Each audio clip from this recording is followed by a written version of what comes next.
केंद्र में बनी बीजेपी की सरकार शिक्षा के भगवा करने की कोशिश में जुटी हुई है। इतिहास को बदलने की कोशिश कर रही है, लेकिन शिक्षा में सुधार पर उसका कोई भी ध्यान नहीं है। शिक्षकों के लाखों पद खाली पड़े हुए हैं, उसे लेकर सरकार किसी तरह की चिंता में नहीं दिख रही है। कई स्कूलों के भवन बेहद खस्ता हालत में पहुंच गए हैं, उन्हें दुरुस्त करने की कोई चिंता नहीं दिख रही। कई सरकारी स्कूल तो बंद ही कर दिए गए, लेकिन अब छात्रों ने बीजेपी सरकार की नीतियों के खिलाफ मोर्चा खोल दिया है। दिल्ली में जेन ज़ी आंदोलन के बाद पूरे देश में छात्र बीजेपी सरकार के खिलाफ सड़क पर दिखाई दे रहे हैं। वहीं बीजेपी की सरकारों के पसीने छूट रहे हैं। खास तौर पर जिस तरह से देश में स्कूल ठीक करो अभियान जोर पकड़ रहा है, उसने बीजेपी की सरकार को बैकफुट पर धकेल दिया है। राजस्थान सरकार ने तो स्कूलों की वीडियोग्राफी पर ही बैन लगा दिया है, और अब यूपी की योगी सरकार ने भी वीडियोग्राफी करने वालों पर सख्त एक्शन ले लिया है। ऐसे में सवाल उठ रहे हैं कि आखिर सरकार सच से क्यों डर रही है, और इसी पर विस्तार से इस रिपोर्ट में बात करते हैं। कॉकरोच जनता पार्टी देश भर में स्कूल ठीक करो अभियान चला रही है, जिसके तहत वो तमाम स्कूलों का दौरा कर वहां के हालात का जायजा ले रही है। लेकिन इससे सरकार की पोल खुल रही है, जिससे बीजेपी बहुत परेशान है। बीजेपी की सरकार कॉकरोच जनता पार्टी से घबराई हुई है, इसलिए उसे रोकने के लिए तमाम दांव पेच लगाए जा रहे हैं। लेकिन बीजेपी का कोई भी प्लान कामयाब होता नहीं दिख रहा, बल्कि उसके सारे प्लान फेल होते जा रहे हैं, जिससे उसकी टेंशन और ज्यादा बढ़ी हुई है। और बीजेपी इस घबराहट में कोई भी कदम उठाती दिखाई दे रही है, और अब बीजेपी सरकार एक्शन मोड में आ गई है। उत्तर प्रदेश में सरकारी स्कूलों की बदहाल स्थिति को वीडियो के जरिए सामने लाने वाले सामाजिक कार्यकर्ताओं और राजनीतिक कार्यकर्ताओं के खिलाफ पुलिस कार्रवाई का मामला सामने आया है। बताया जा रहा है कि उत्तर प्रदेश के कम से कम 8 जिलों में ऐसे वीडियो बनाए जाने और सोशल मीडिया पर साझा किए जाने के बाद एफआईआर दर्ज की गई है। मेरठ में सरकारी स्कूल की बदहाली का वीडियो बनाने वाले 2 लोगों को तो सीधा जेल ही भेज दिया गया। वहीं कई जिलों के बेसिक शिक्षा अधिकारियों ने बाहरी लोगों, यूट्यूबर्स और सोशल मीडिया यूजर्स के स्कूल परिसर में बिना इजाजत के प्रवेश कर फोटो वीडियो बनाने पर रोक लगाने के निर्देश जारी किए हैं। ऐसे में सवाल उठ रहे हैं कि क्या उत्तर प्रदेश में स्कूलों की बदहाली दिखाना जुर्म है?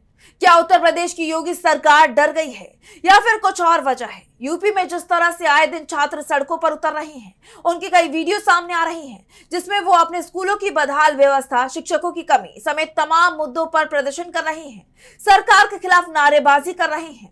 उसने कहीं ना कहीं योगी सरकार की टेंशन बढ़ाई हुई है। यही वजह है कि अब इन प्रदर्शनों पर लगाम लगाने की कोशिशें शुरू हो गई हैं, और अब सरकार उन लोगों पर एक्शन ले रही है जो वीडियो के जरिए स्कूलों की व्यवस्था की पोल खोल रही है।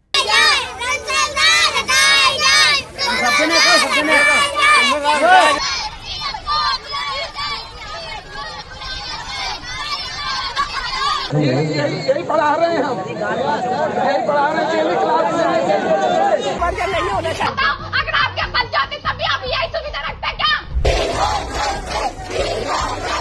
ये जो वीडियो आपने देखे, ऐसे तमाम वीडियो अलग अलग राज्यों से सामने आ रही हैं, वो भी खासकर बीजेपी शासित राज्यों से, जो बीजेपी के उनके तमाम दावों की पोल खोलते हैं जो उनकी तरफ से अब तक किए गए थे। ऐसे में बीजेपी के राज में शिक्षा की लचर व्यवस्था सामने आ गई है, और उत्तर प्रदेश में इस तरह के ज्यादा मामले सामने आ रहे हैं। लखनऊ, हाथरस, कन्नौज, बुलंदशहर, मेरठ, नोएडा, गाजीपुर और वाराणसी समेत कई जगह से सरकारी स्कूलों की हालत की कुछ वीडियो सामने आए हैं, जिसके बाद मामले दर्ज किए गए हैं। इसके साथ ही कई कड़े नियम भी बनाए जा रहे हैं, ताकि स्कूलों के अंदर की बात बाहर ना आ सके। कई जिलों में बेसिक शिक्षा अधिकारियों ने स्कूल परिसरों में बिना इजाजत के बाहरी लोगों की प्रवेश और फोटो या वीडियो बनाने को लेकर आदेश जारी किए हैं, जो सरकार की बौखलाहट को साफ दर्शाती है।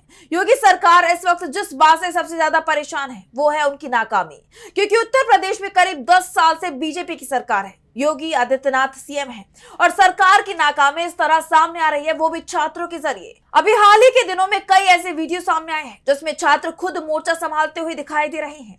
जेन ज़ी के बाद अब जेन अल्फा सड़कों पर आकर अपनी मांगे रख रहा है।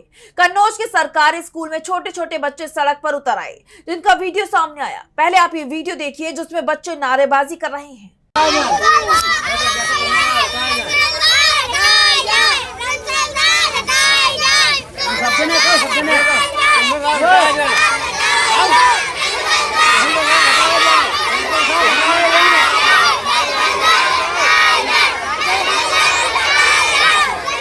बच्चे गुस्से में हैं, और नारा सिर्फ एक ही है, प्रधानाचार्य साहब हटाए जाएं। बच्चे समझ गए हैं कि सवाल पूछना जरूरी है, लेकिन अब ये साहब लोग कब समझेंगे, ये देखना होगा। लेकिन सरकार एक बात तो समझ गई है कि अगर इसे अभी नहीं रोका गया तो सरकार संकट में जरूर आ जाएगी। और सरकार पर बहुत बड़ा संकट भी आता हुआ दिखाई देगा, वो भी ऐसे वक्त में जब जल्द ही यूपी में चुनाव होने हैं। इसलिए सरकार उनकी आवाज दबाने की कोशिश कर रही है। हालांकि सरकार की तरफ से जो भी कदम उठाए गए हैं, जो भी सख्ती बरती जा रही है, अधिकारियों ने इनके पीछे विद्यार्थियों की सुरक्षा, पढ़ाई में व्यवधान और स्कूल के आधिकारिक रिकॉर्ड तक अनधिकृत पहुंच जैसी वजह बताई है। इसके साथ ही आरोप लगाया जा रहा है कि इसका असर शिक्षा पर पड़ रहा है। शिक्षकों और शिक्षा विभाग की छवि खराब होने की बात भी कही जा रही है, क्योंकि कुछ लोग पत्रकार बनकर सरकारी स्कूलों में घुस रहे हैं, रिकॉर्ड देख रहे हैं, बच्चों की स्कूल की तस्वीरें और वीडियो सोशल मीडिया पर शेयर कर रहे हैं, जिससे ये मुद्दा दूर दूर तक गूंज रहा है। और अब इस मामले में विपक्ष भी हमलावर दिखाई दे रहा है। यही वजह है कि ये मुद्दा ज्यादा बड़ा ना बन जाए, उससे पहले ही इस पर रोक लगाई जा रही है। ये मामला सामने आने के बाद बिना इजाजत के सरकारी स्कूलों में फोटो या वीडियो बनाने से रोकने का निर्देश दिया गया है और स्कूल प्रभारियों से स्कूल के समय और उसके बाद गेट बंद रखने को कहा गया है। लेकिन सवाल है कि क्या इसके बाद भी ये मामला रुक पाएगा? क्या सरकार इस पर रोक लगा पाएगी? क्योंकि जब छात्र खुद मोर्चा संभाले हैं तो सरकार के लिए मुश्किलें बढ़ना तय है। देश का युवा अब अपने हक के लिए खुद लड़ाई लड़ रहा है, अपनी आवाज खुद उठा रहा है। जो लोग बोल नहीं सकते, सुन नहीं सकते, गरीब है, कमजोर है, वो भी सड़कों पर है, गूंगे बहरे सिस्टम को जगाने की कोशिश कर रहे हैं। चाहे तेज धूप हो या मूसलाधार बारिश, उनका हौसला कम नहीं हो रहा बल्कि बढ़ता ही जा रहा है। और इनका यह हौसला सीजेपी और बढ़ाने का काम कर रही है। सीजेपी स्कूल ठीक करो अभियान चला रही है, जिसका मकसद सरकारी स्कूलों की इमारतों, शौचालयों, पेयजल, पढ़ाई की सामग्री और अन्य बुनियादी सुविधाओं की स्थिति को सार्वजनिक करना बताया गया है। दूसरी तरफ प्रशासन और शिक्षा विभाग का कहना है कि स्कूल परिसरों में बिना इजाजत प्रवेश करना और वीडियो बनाना नियमों का उल्लंघन हो सकता है। इसी क्रम में सख्त एक्शन लिया गया है।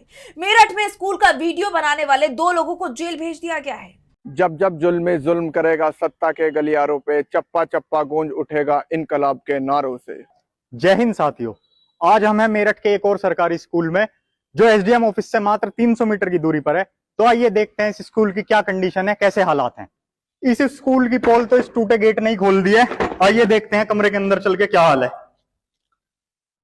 ये है इस देश के टैक्स पेयर का पैसा और हमारे बच्चों का भविष्य। ये सब नई किताबें हैं और ये सब ऐसे ही यहां पर पड़ी हैं। पूरा का पूरा कमरा किताब से भरा पड़ा है, जो किताबें खराब हो चुकी हैं, अब किसी काम की। आप देख सकते हैं कि वीडियो में एक कमरे में सरकारी पाठ्य पुस्तकें पड़ी दिखाई गई, कुछ किताबें खराब हालत में बताई गई। वीडियो में काम न करने वाले सीलिंग फैन, नम दीवारें, हेडपंप और स्कूल परिसर से गुजरता खुला नाला भी दिखाया गया। पंचाल और मिर्जा, जिन्होंने ये वीडियो बनाया है, उन्होंने भी ये दावा किया कि ब्लॉक शिक्षा अधिकारी का कार्यालय उसी परिसर में मौजूद था। वीडियो सोशल मीडिया पर वायरल होने के बाद पुलिस ने एक्शन लिया, उनके खिलाफ शिकायत दर्ज कराई गई है। शिकायत में आरोप लगाया गया है कि दोनों ने भ्रामक वीडियो बनाया। पूछताछ के बाद दोनों को शांति भंग से संबंधित प्रावधानों में गिरफ्तार कर एसडीएम अदालत के सामने पेश किया गया, जहां से उन्हें जेल भेज दिया गया। लेकिन सवाल उठ रहे हैं कि आखिर उनका कसूर क्या था? स्कूल का वीडियो बनाना, उसकी बदहाल व्यवस्था को सबके सामने रखना, उसकी पोल खोलना, क्या बस इस बात की सजा उन्हें दी गई है? देवरिया में जस्टिस मोर्चा के सदस्य रजत सिंह के खिलाफ भी एफआईआर दर्ज की गई, क्योंकि वो भी सरकारी स्कूलों की कथित कमियों की वीडियो बनाकर शेयर कर रहे थे। सरकारी स्कूलों की स्थिति को लेकर वीडियो बनाने वाले आम आदमी पार्टी के कार्यकर्ताओं पर भी अलग अलग जिलों में पुलिस कार्रवाई हुई है, जिससे सरकार बुरी तरह से गिर गई है। विपक्ष का साफ कहना है कि यूपी की बीजेपी सरकार डर गई है। उसे डर है कि कहीं इस बार इस्तीफे का नंबर यूपी में ना हो।